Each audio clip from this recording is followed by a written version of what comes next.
주요 뉴스를 재구성해보는 시간입니다. 오늘 뉴스토마토 정치부 최병호 기자와 함께하죠. 최 기자 안녕하세요. 네, 안녕하세요. 네, 자 오늘의 이슈 확인해 보겠습니다.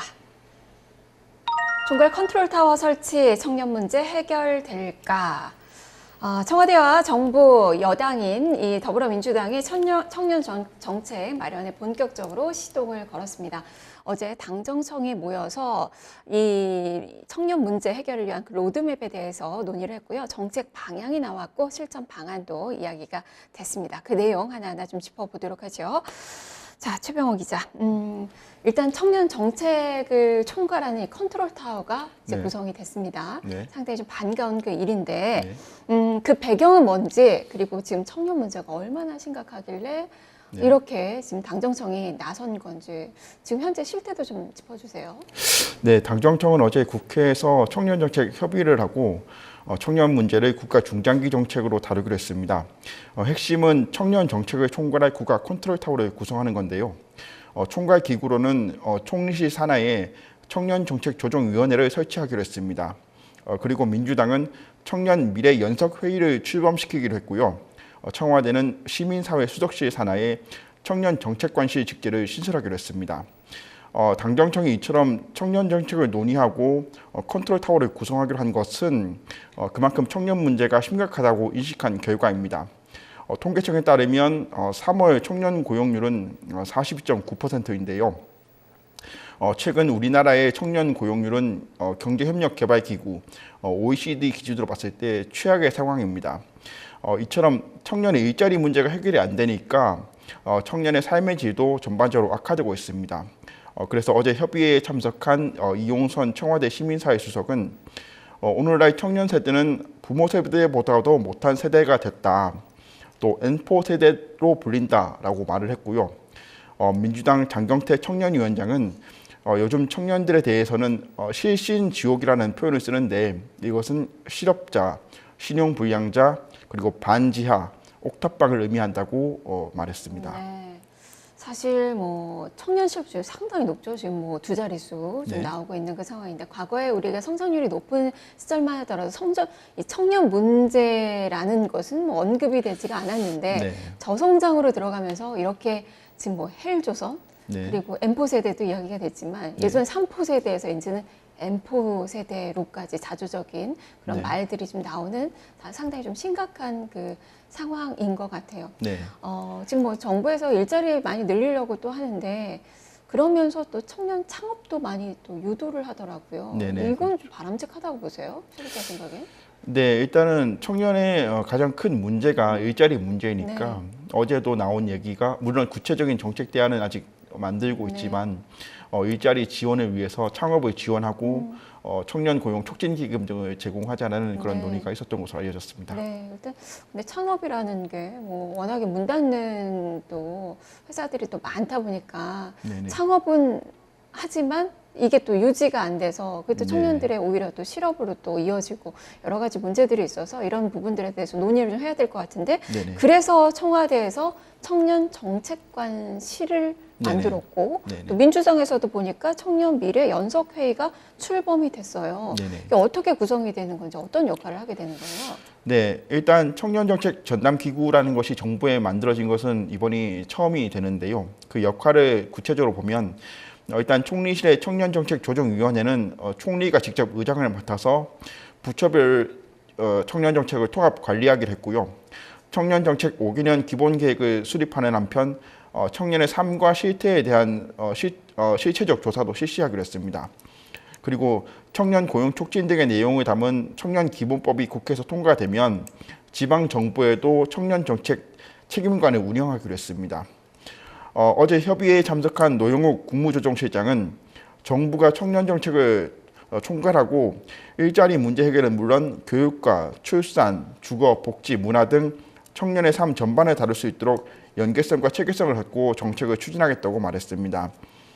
민주당에서 출범시키기로 한 청년 미래 연석회의는 청년과 소통하면서 정책을 발굴하고 청년의 정치 참여 문제까지도 고민할 예정입니다. 그리고 이제 핵심이 청와대에 청년 정책관실이라는 것이 생기는 건데요. 청와대도 청년 정책에 대해서 고민하는 한편 이 청년 정책관실을 중심으로 당정청 간 유기적인 협력 관계를 구축할 방침인데요. 특히 이 청년 정책관실에는 30대 인력을 배치해서 이 청년과의 눈높이를 맞추겠다는 방침입니다. 네.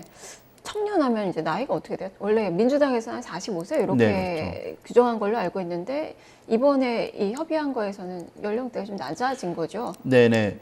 민주당의 청년당원 기준은 만 45세인데요. 만 45세를 가지고도 지금 2030 세대의 눈높이를 맞추기는 좀 부족하다고 해서 청년 기본법에서는 34세까지로 청년을 규정하기로 했습니다. 그래서 아마 청와대 청년정책관실에 30대 인력이 배치가 되면 네. 34세를 전후한 인력이 들어가지 않을까 지금 예상되고 있습니다. 20, 30대. 네.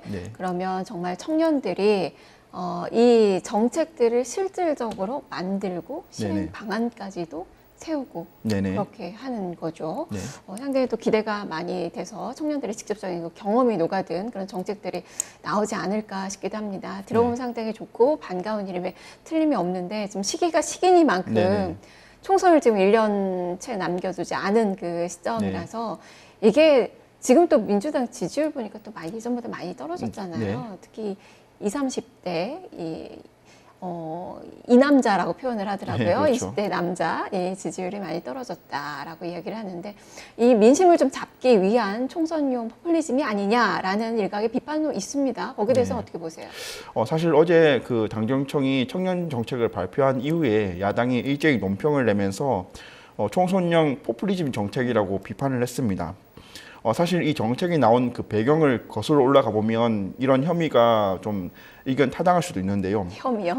네, 사실 네. 이 당정청이 이 청년 정책을 만든 직접적 계기는 지난 2월에 민주당의 일부 의원들이 20대 폄훼 발언을 하면서부터였는데요. 당시 민주당의 서른 의원, 홍익표 의원이 민주당에 대한 20대 지지율이 낮은 배경을 설명하면서 지금 20대가 이명박 박근혜 정부 10년 동안 제대로 교육을 못 받아서 그렇다라고 발언을 하는 바람에 굉장히 큰 비판을 받은 적이 있습니다.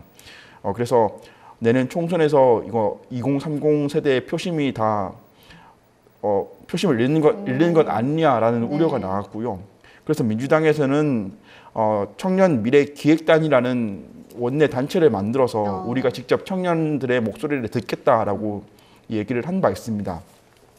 사실 이번 당정청 협의도 그 청년 미래 기획단의 주도로 진행된 10여 차례 회의 끝에 만들어진 정책이거든요. 그래서 이 정책을 가지고 총선을 고려해서 2030 세대의 표를 얻으려고 하는 것 아니냐라는 그런 혐의가 나온 건 사실이고요. 그래서 어제 당정청도 그런 지적을 의식해서인지 우리의 정책은 단순히 고용 대책만 아니라 청년의 전반적인 삶의 질을 개선하는 데 방점을 찍겠다라고 거듭 강조하기도 했습니다. 네, 그만큼 보여주기식은 아니다. 네. 그리고 지금 총선용일 수 있죠. 총선용일 네. 수 있지만 이거를 단순하게 정말 총선용이 아니라 실행해서 네. 또 성과를 이루면 되는 거니까요. 네, 그렇죠. 그걸 또 국민들이 또 바라는 바고요. 네. 이제 단순한 그 의지로 이 컨트롤 타워를 만든 것 같지는 않아요. 네네. 그리고 지금 청년 기본법이 국회에 발의가 돼 있는 그 네. 상태죠. 이건 어떤 내용이 포함이 돼 있는 건지 지금 워낙에 지금 국회 상황이 안 좋아서 이게 네, 그렇죠. 통과될 수가 있을지도 좀 의문이에요. 네, 말씀하신 그 청년 기본법은 지난해 중순에 여야가 동시에 발의를 했는데요. 여야가 2030 세대의 생존권 보장을 국가의 의무로 규정한 내용입니다. 청년층을 겨냥해서 정책 관련 기본법이 국회에서 만들어지는 것은 첫 사례인데요. 여야가 법안을 공동 발의하고 차기 총선에서 2030 세대의 표심이 중요한 만큼 기본법 통과는 시간 문제일 거라고 보는 시각이 우세합니다. 다만 올해 국회가 1월부터 현재까지 계속 파행을 거듭하면서 논의가 제대로 지금 되지 않고 있는 상황인데요. 그래서 청년 기본법 국회 통과가 지금 좀 요원한 상태이고요. 또 한편으로 보면 2030 세대의 표심을 얻겠다면서 여야가 이 법안을 발의했지만 법안만 발의하고 나서 논의와 통과에 대해서는 좀 손을 놓고 있거든요. 그건 그만큼 청년 문제를 바라보는 우리 정치권의 시각이 아직은 조금은 부족하지 않은가 하는 것에 좀 반증하는 것 같습니다. 하지만 국회가 정상화되면 법안 논의도 자연스레 속도를 낼 것으로 좀 보고 있습니다. 네. 저 홍영표 이 원내대표가 임기가 지금 며칠을 남지 일주일 남지가 않은 그 상황인데 네. 임기 내에 이걸 완료해야 되는 그 과제라고 또 표현을 하던데 네, 네. 쉽지가 않죠, 지금? 그렇죠. 아무래도 자유한국당이 계속 장애투쟁을 벌이면서 일정 정상화 좀 합의가 안 되고 있는 상황입니다. 그렇다면 이것도 지금 뭐 속도가 붙기보다는 이제 민주당에서의 그런 생각대로 속도가 붙기보다는 좀 많이 지연될 가능성이 있겠네요. 네, 일단은 5월 중에 가능하다고 국회가 열릴 가능성이 크지 9월까지도 보던데. 네, 네. 아마 중순 이후로 넘어가야 될 것 같다는 생각입니다. 네, 그래도 이거는 또 어쨌든 통과가 좀 될 수 있을 것이다. 네. 라는 그 이야기네요. 자, 그러면 이제 뭐 여러 가지 이런 대책들이 나왔는데 정말 이번에는 정말 제 역할을 해줄 수 있을지 청년 문제 해결에 네. 이번 대책이 많이 좀 도움이 될 거라고 보세요? 어떻게 보세요? 네, 아직 어제 이제 당정청이 협의를 하고 구체적인 청년 문제를 어떻게 다룰 것인가 하는 그런 종합 대책 윤곽이 나오지 않았기 때문에 섣불리 얘기하기는 어렵지만 국가가 처음으로 청년 정책 전담 기구를 설치하고 청년 정책만을 단독으로 다루는 종합 대책을 발표하기로 한 만큼 그 이후에 발표될 세부 대책에 대해서 주목할 필요가 있을 것 같습니다. 특히 실효성 있는 대책을 만들기 위해서 민주당에서는 6월에 2030 컨퍼런스를 개최하기로 했는데요. 이거는 이제 매년 개최하겠다고 합니다. 이 2030 컨퍼런스를 통해서 당 안팎의 청년들의 목소리를 수렴하고요. 여기에서 나온 다양한 정책 아이디어는 적극적으로 입법하는 한편 내년 총선이나 다른 선거에서도 공약으로 만들어서 청년들을 위해서 진행하겠다라는 입장입니다. 네. 다만 이제 그 문재인 정부 들어서도 사실 뭐 여러 경로로 청년층을 좀 챙겼어요. 그 효과를 보지 못했거든요. 네, 그래서 그렇죠. 단계적으로 뭐 그 새로운 일자리만 좀 만들다 말고 이렇게 됐는데 왜 그렇다고 보세요? 네, 아무래도 기존 이제 정부와 정치권의 입장이 일자리만 만들면 청년들의 상황이 나아질 것 아니냐라고 그런 아니라는 인식을 갖고 있는데 앞에서도 말씀하셨듯이 지금의 경제 상황이 기업의 일자리를 만들라고 독촉한다고 해서 원하는 만큼의 일자리가 생기는 것도 아니고 또 청년들이 원하는 그런 정규직의 고연봉 일자리는 많지 않은 상황이다 보니까 충돌이 많이 생기는 것 같습니다. 네, 그만큼 이번에는 좀 다를 것이라고 최병호 기자도 좀 보고 있는 거죠. 네, 그렇죠. 이번에 그만큼 컨트롤 타워는 그렇다면 뭐 이게 지금 만들어진 거고 앞으로 정말 해나가야 할 일들이 정말 많은데 그 과제들 뭐라고 보십니까? 네, 일단 전문가들이 가장 첫손에 꼽는 과제는 부처별로 나뉜 청년 정책을 통합 관리하는 것입니다. 현재는 뭐 예산은 기획재정부 그리고 청년의 어떤 삶의 질은 여성가족부 또 고용 문제는 고용노동부 이렇게 나누어져 있는 상황이다 보니까 제각각으로 이제 부처별로 정책이 집행되고 또 예산도 나누어져 있는 상황입니다. 그래서 이것을 하나로 통합을 해서 예산도 하나로 집행해야 청년을 위한 정책을 마련할 때 예산을 효율적으로 쓸 수 있다는 그런 것인데요. 그래서 총리실 산하에 청년정책조정위원회가 생기는 것도 이렇게 부처별로 나뉜 정책을 하나로 효율적으로 관리하자는 의미이기 때문에 이것을 어떻게 통합 관리할 것인지를 좀 잘 봐야 될 것 같습니다. 그리고 청년이 가장 관심을 가지고 있는 현안이 일자리 창출인데요.